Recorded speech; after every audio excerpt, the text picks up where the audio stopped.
বিনা কারণে যারা তোমার জীবনে দুঃখের গল্প তৈরি করেছে তাদের অভিশাপ দিতে হয় না, তোমার নীরবতাই যথেষ্ট।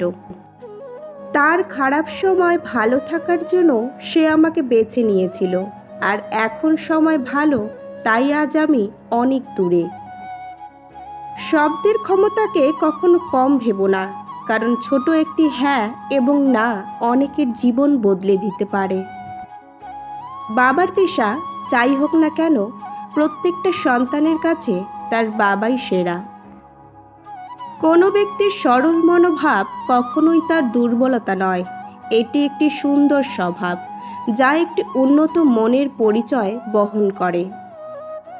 মনে রেখো, সব মানুষ সব কিছু ধরে রাখার ক্ষমতা রাখে না, সব মানুষের মূল্য সব মানুষ বোঝে না, এটাই স্বাভাবিক। তার মানে এই নয় যে আপনি মূল্যহীন। হেরে গেলে চলবে না, দুঃখের মাঝে সুখকে খুঁজে নিতে হবে। হাজারো স্বপ্ন বাকি, পূরণ করতে হবে। এক ফোঁটা মধু মাটিতে পড়ে আছে, পাশ দিয়ে ছোট্ট একটি পিঁপড়ে যাচ্ছিল। মধুর ঘ্রাণ নাকে ঢুকতেই থমকে দাঁড়ালো। ভাবলো একটু মধু খেয়ে নেই, তারপর না হয় সামনে যাব। এক চুমুক খেলো, বাহ খুব মজা তো, আর একটু খেয়ে নেই, আরও চুমুক খেলো। তারপর সামনে চলতে লাগলো। হাঁটতে হাঁটতে ঠোঁটে লেগে থাকা মধু চেটে চেটে খাচ্ছিল। এত মজার মধু আর একটু খেয়ে নিলে কি হয়। আবার পিছনে ফিরল। পূর্বে মধুর এক পাশ থেকে খেয়েছিল, এবার চিন্তা করলো ভিতরে মনে হয় আরও মজা। এবার আস্তে আস্তে বেয়ে বেয়ে মধুর ফোঁটার উপরে উঠে গেল। বসে বসে আরামে মধু খাচ্ছে। খেতে খেতে এক পর্যায়ে পেট ফুলে গেল। ওইদিকে আস্তে আস্তে পা দুটো মধুর ভিতর ঢুকে যাচ্ছে।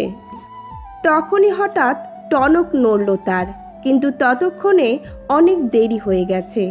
মধু থেকে নিজেকে ছাড়িয়ে নেওয়ার জন্য আপ্রাণ চেষ্টা চলছে, কিন্তু না, মধুতে তার সমস্ত শরীর মাখামাখি অবস্থা। অনেক চেষ্টা করেও নিজেকে আর উদ্ধার করতে সক্ষম হলো না। নাকে মুখে মধু ঢুকে দম বন্ধ হয়ে যেতে লাগলো।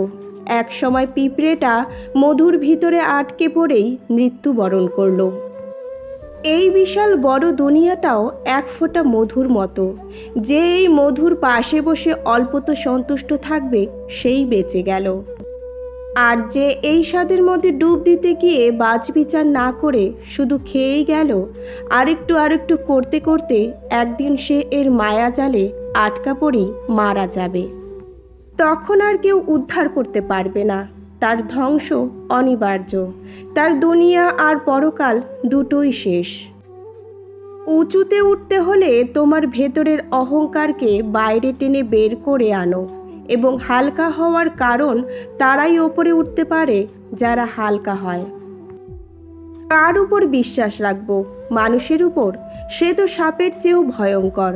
সাপ ছোবল মারে আত্মরক্ষার জন্য, মানুষ ছোবল মারে আনন্দ পেতে, মজা লুটতে। একলা থাকা আর একলা কাঁদা মানুষকে অনেক শক্তিশালী করে তোলে।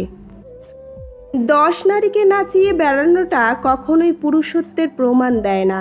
আসল পুরুষ তো সেই যে এক নারীতে সন্তুষ্ট থাকে। ভাঙা মোবাইল আর নষ্ট সম্পর্ক তুমি যতই মেরামত করো না কেন, সেটা আর কখনোই আগের মতো সার্ভিস দিবে না। আমি বাঘের চাইতে মানুষকে বেশি ভয় পাই, কারণ বাঘের রূপ একটি আর মানুষের রূপ দুটি। এক রূপ মুখে, আরেক রূপ তার মুখোশে। থেমে তো কিছুই থাকবে না, শুধু মনে থাকবে কিছু মানুষের ব্যবহার আর কথা। হাজারটা সুখের স্মৃতি একটা কষ্টকে মুছে ফেলতে পারে, কিন্তু একটি কষ্ট হাজারটা সুখের স্মৃতিকেও মুছে ফেলতে পারে।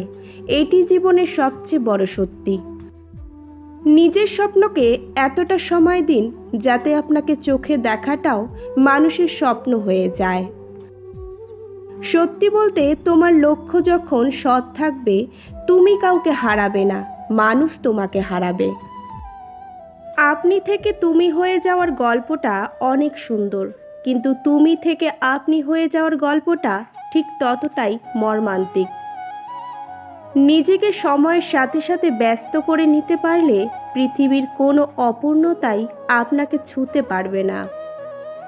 ফুলের যেমন সৌন্দর্যতা আছে, প্রতিটি মানুষেরও তাই। আমরা কেন জানি না মানুষের খারাপ দিকটাই হাইলাইট করে দেখি, এজন্য মানুষের সৌন্দর্যের দিকটা আমাদের চোখ এড়িয়ে যায়। আমার আজকের ভিডিওটি যদি আপনাদের ভালো লেগে থাকে অবশ্যই লাইক, শেয়ার, কমেন্ট আর সাবস্ক্রাইব করে দেবেন। আর পাশে থাকা বেল আইকনটিতে ক্লিক করে আমার চ্যানেলটির পাশে থাকবেন। আর আমার ভিডিওগুলি দেখার জন্য সকলকে অসংখ্য অসংখ্য ধন্যবাদ।